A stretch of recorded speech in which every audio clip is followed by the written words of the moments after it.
Hi everyone, so how is the preparation going on. I hope कि आप सभी की प्रिपरेशन बहुत ही अच्छी चल रही होगी। बट इसी बीच बहुत सारे स्टूडेंट ने मुझे डीएम किए हैं और कुछ कमेंट्स भी आए हैं जिसमें से कि आपके टेंशन जो है वो क्लियरली नज़र आ रहे हैं। बट आज का ये वीडियो जो है ये मैं यहाँ पे आपको कुछ पॉइंट्स बताने वाली हूँ जिसको कि अगर आप फॉलो करते हो तो बिल्कुल भी आपको स्ट्रेस आउट नहीं होना है। आपकी कोई भी सब्जेक्ट में आपके कंपार्ट लगी हो ये बहुत ही स्मूथ तरीके से निकल जाएंगी। ओके, सो वीडियो पे एंड तक बने रहना, हर एक पॉइंट को ध्यान से सुनना। इसके पहले मैं आपको एक गुड न्यूज़ भी दे दूं कि मैंने आपसे कहा था कि बिजनेस स्टडी के कुछ मैं क्वेश्चंस लाने वाली हूं जो कि एग्जाम के पॉइंट ऑफ व्यू से बहुत ही ज़्यादा इंपॉर्टेंट है। भाई मैं आपको क्वेश्चंस यहाँ पे दूंगी एंड इसके बाद भी एक बड़ा सा सरप्राइज है कि हमारे MCQ साइंस के सीरीज भी स्टार्ट होने वाले हैं।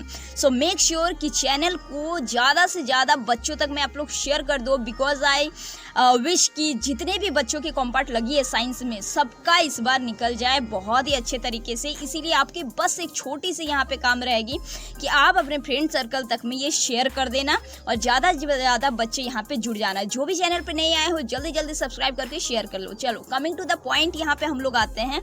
जैसे कि मैंने आपको कहा था कि आपने फॉर्म भरे थे जून में, एग्जाम देंगे आप जुलाई में एंड रिजल्ट आपके आएंगे अगस्त में, फी आपके कुछ लगे हैं।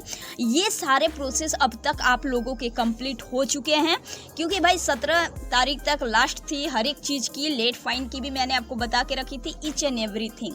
सो ये सारे कामें अभी तक आपके सारे निकल गए हैं, ठीक है। तो अब आपको जो है ध्यान देना है अपने प्रिपरेशन पे जोरों शोरों से। देखो अब बिल्कुल भी अब टाइम नहीं है, आप अपने टाइम को बिल्कुल भी वेस्ट मत करो। जो जो चीज़ें मैं आपको बताऊंगी ये सारी चीज़ें आपको सुननी है, ये सारे पॉइंट्स पे आपको ध्यान देना है। सबसे बड़ी बात मैं हमेशा जो आपको कहती हूँ कि believe in your self. Okay, खुद पे आप भरोसा रखो, बिल्कुल भी आपको खुद पे डाउट नहीं होना है, सेल्फ डाउट एकदम नहीं आपको होना है। जो हो गया वो हो गया, कोई दिक्कत नहीं है। बट अभी आगे में जो आपका जो चांस है इसको आप बिल्कुल भी चांस को आप गवाओ नहीं, ठीक है।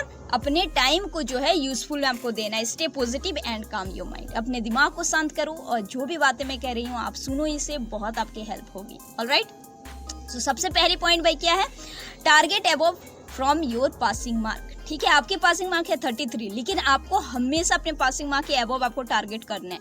आप समझ जाओ कि आपको एग्जाम में 60+ नंबर लाने हैं, ठीक है। 60+ के जब टारगेट जब बनाओगे तो आप पास इजीली हो जाओगे।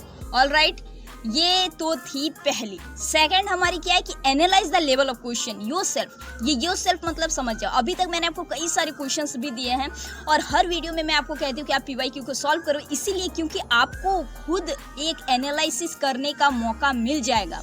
जब आप 5 ईयर के जब क्वेश्चन को जब खुद से जब देखते हो ना तो आपको खुद ही लगता है कि ये क्वेश्चन तो प्रीवियस ईयर में भी पूछा गया, अच्छा इस टॉपिक से ज़्यादा क्वेश्चन आते हैं। इसी तरीके से तो आपको पता चलती है। सो आप सेल्फ एनालिसिस करो, खुद से आप देखो। और एक ही तो आपको अभी सब्जेक्ट का प्रिपरेशन करना है। 12th के बच्चों के लिए तो एक ही है एंड 10th के बच्चों के लिए 2 अगर चाहो तो दे रहे हो।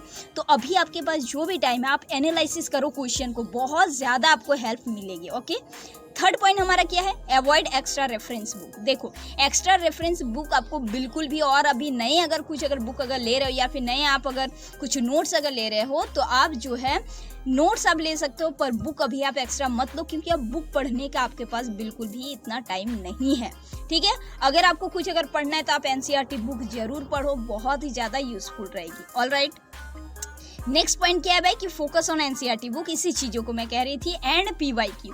यही जो बातें जो है ना ये यही है कि एनालिसिस आपको यहीं से मिल जाएगा। जब आप क्वेश्चन जब आप सॉल्व करते हो तो आप जो है प्रैक्टिस के साथ साथ आप खुद भी आप एनालिसिस कर लेते हो कि कौन सा चैप्टर, कौन सा टॉपिक एंड कौन सा क्वेश्चन आपके एग्जाम में आने वाले हैं।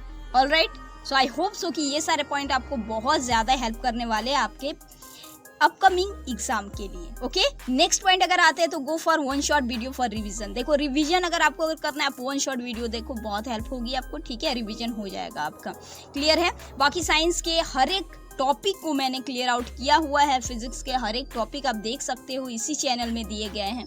ओके, उसके बाद अगर हम लोग समझते हैं तो आफ्टर कंप्लीटिंग 1 चैप्टर, यही चीज़ देखो बहुत इंपॉर्टेंट है। जब भी आप एक चैप्टर को आप पढ़ लेते हो ना तो उसी चैप्टर को 15 to 20 मिनट दो उसको रिवीजन करने के लिए, तभी वहाँ पे आपको पता चल जाएगा कि किस चीज़ में आपका डाउट है, क्या चीज़ें आपको फिर से यहाँ पे करने की ज़रूरत है।